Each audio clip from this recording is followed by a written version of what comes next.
تو جو لوگ 15 شعبان کی رات کو نہاتے دھوتے ہیں، اسپیشلی اس رات کو کہ بھئی آج کوئی تہوار ہے یا آج کوئی خوشی کا دن ہے، اور مٹھائیاں کھاتے ہیں یا حلوے پکاتے ہیں، تو وہ زبان سے اس کو تہوار نہ بھی کہیں، اپنے عمل سے ہی بتاتے ہیں کہ یہ تہوار ہے، جبکہ یہ تہوار نہیں ہے۔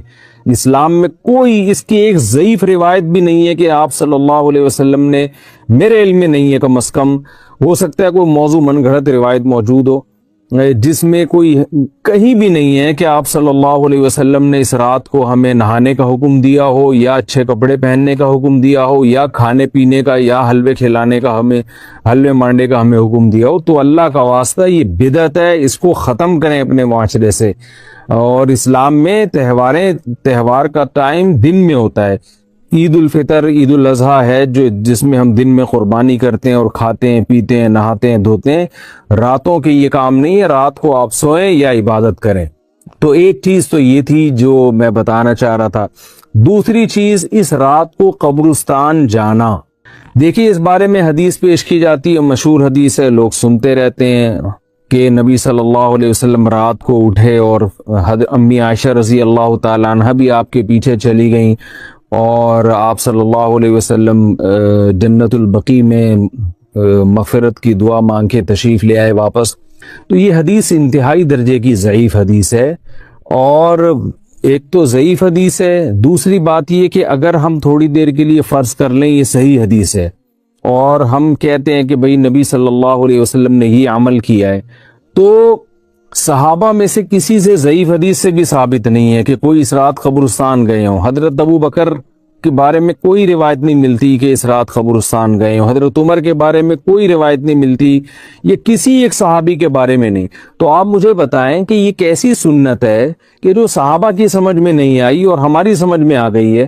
تو مشرکین مکہ یہ کہا کرتے تھے لو کان خیرن ما سبقونا الیہ، قرآن مجید کی آیت ہے کہ اگر یہ اسلام میں کوئی خیر ہوتی تو یہ صحابہ ہم سے پہل نہ کرتے۔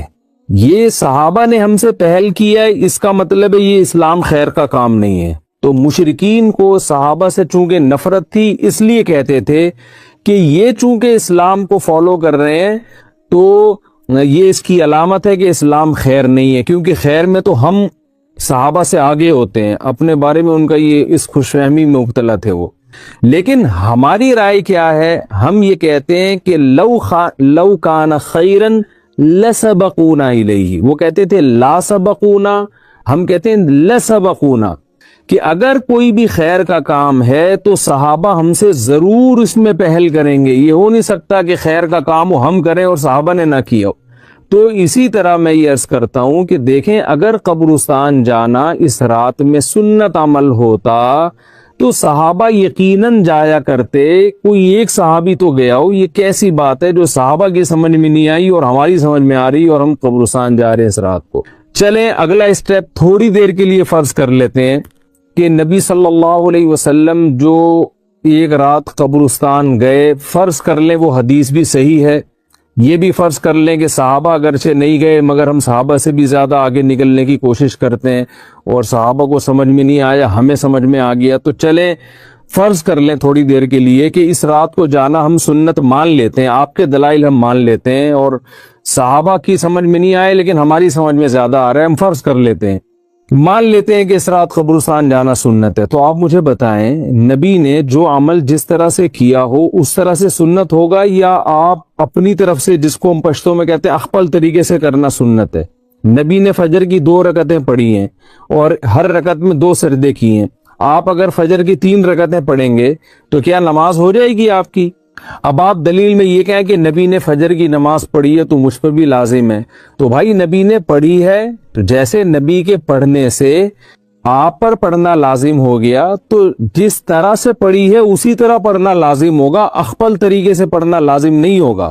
تو اسی طرح یاد رکھیں، فرض کر لیں کہ نبی قبرستان گئے ہیں اور یہ قبرستان جانا سنت ہے، تو نبی کس طرح گئے ہیں اور کتنی دفعہ گئے ہیں؟ نبی رات کو چپکے سے اٹھ کے گئے ہیں، کوئی کسی کو آپ نے جمع نہیں کیا، کسی کو بتایا تک نہیں، جو اس حدیث سے پتہ چل رہا ہے ہمیں، اگرچہ یہ ضعیف حدیث ہے لیکن فرض کر لیں یہ صحیح ہے۔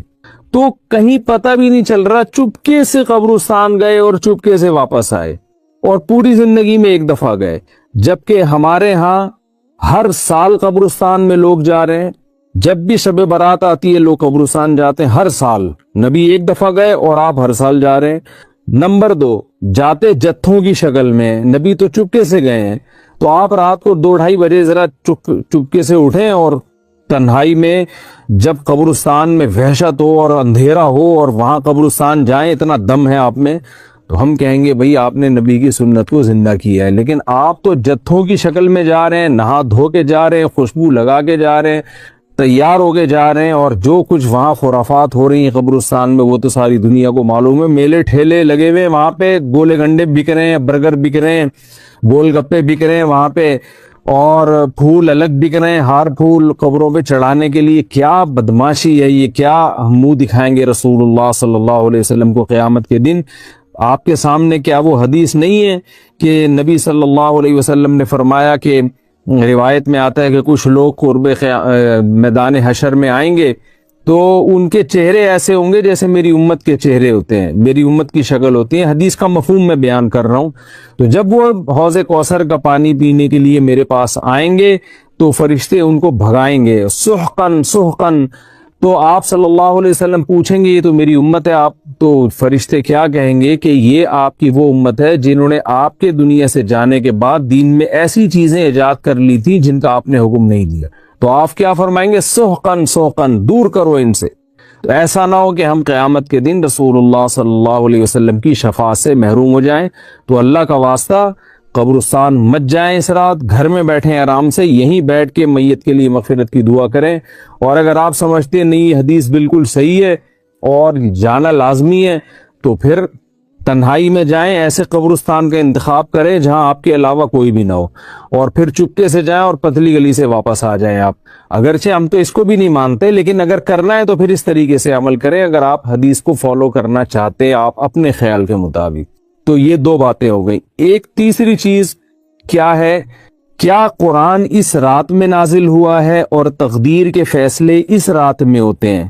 دیکھیے قرآن میں 2 جگہ اللہ نے اس مضمون کو بہت وضاحت سے بیان کیا۔ ایک سورہ دخان میں انا انزلناہ فی لیلۃ مبارکہ، کہ ہم نے اس کو مبارک رات میں نازل کیا، اور اللہ نے فرمایا فیہا یفرق کل امر حکیم، اس میں حکمت والے فیصلے ہوتے ہیں اس رات میں۔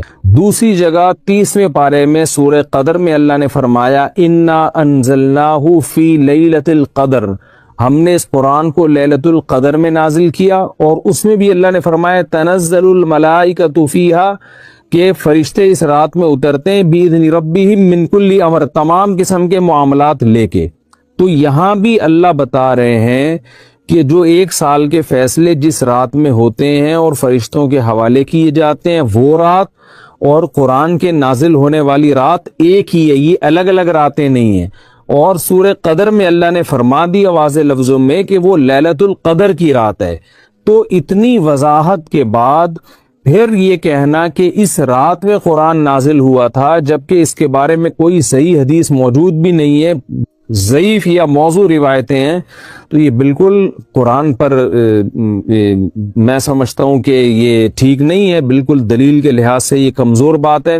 اگرچہ بعض علماء اس طرف گئے ہیں اور انہوں نے تعویل کی ہے، انہوں نے یہ تعویل کی ہے کہ قرآن جو ہے آسمان دنیا پہ آیا لیلۃ القدر میں، اور وہاں سے جو نیچے نزول شروع ہوا ہے وہ شب برات میں ہوا ہے، لیکن یہ تعویل عقل سے بعید ہے اور اس تعویل کی ہمیں ضرورت بھی نہیں ہے۔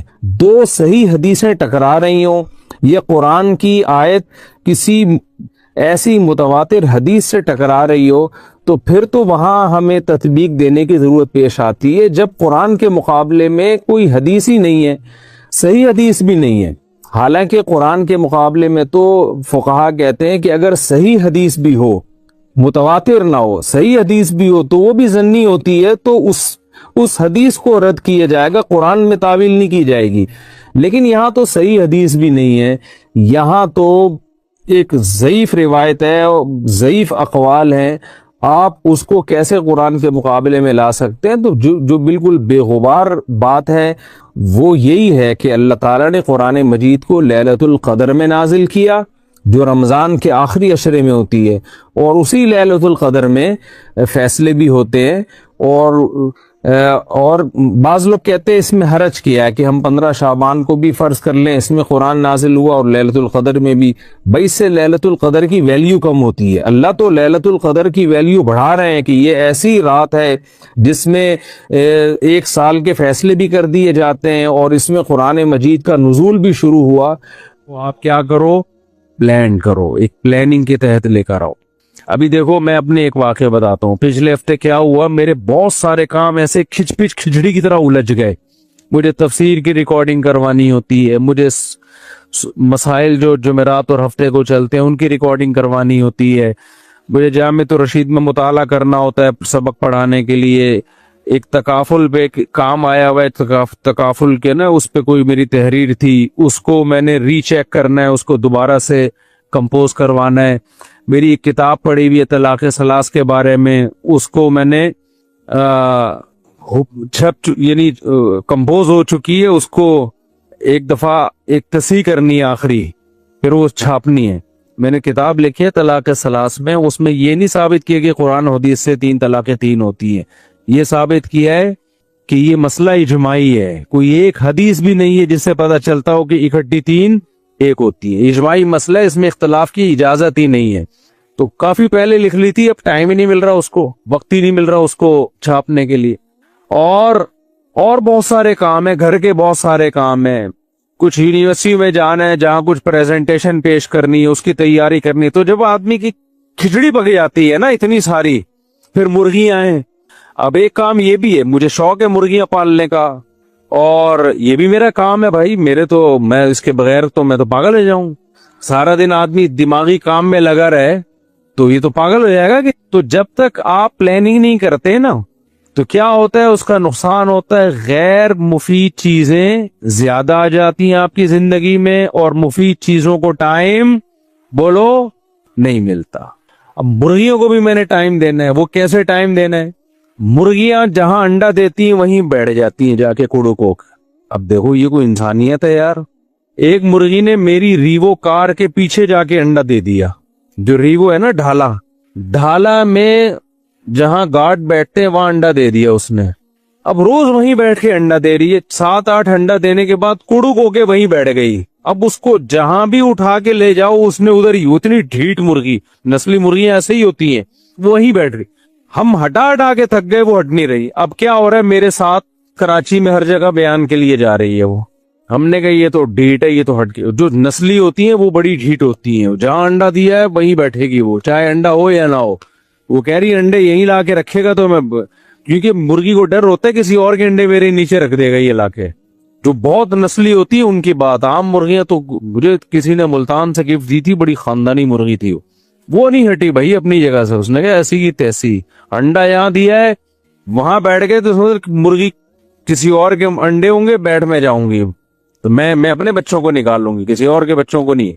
تو اب وہ جہاں ہم جا رہے ہیں لوگ بھی دیکھ رہے ہیں یہ مفتی صاحب مرغی کدھر تو یہ بھی میرا ایک کام تھا کہ یار اس کو میں کیا کروں بھائی، کوئی نیٹ پہ سرچ کر کے کوئی ایسا کیج بنا دوں، کوئی انڈے لا کے رکھ دوں کہ ہمیشہ مرغیاں وہیں انڈے دیں اور پھر وہیں بیٹھیں، ہمیں سہولت ہو جائے گی۔ یہ بھی ایک کام۔ مجھے بھنڈی بہت پسند ہے، میں نے کہا آرگینک بھنڈی، میرے پاس جب کچی جگہ ہے تو میں بھنڈی کیوں نہ لگاؤں، یہ بھی ایک کام۔ سمجھ میں نہیں آ رہی میرا خیال ہے بات؟ تو دین دنیا ہر طرح کے 20 کام انسانوں کے پاس ہوتے ہیں۔ پھر صحت کو مینٹین رکھنا ہے، جاگنگ کرنی ہے، ایکسرسائز کرنی ہے، یہ بھی ایک کام ہے یا نہیں ہے؟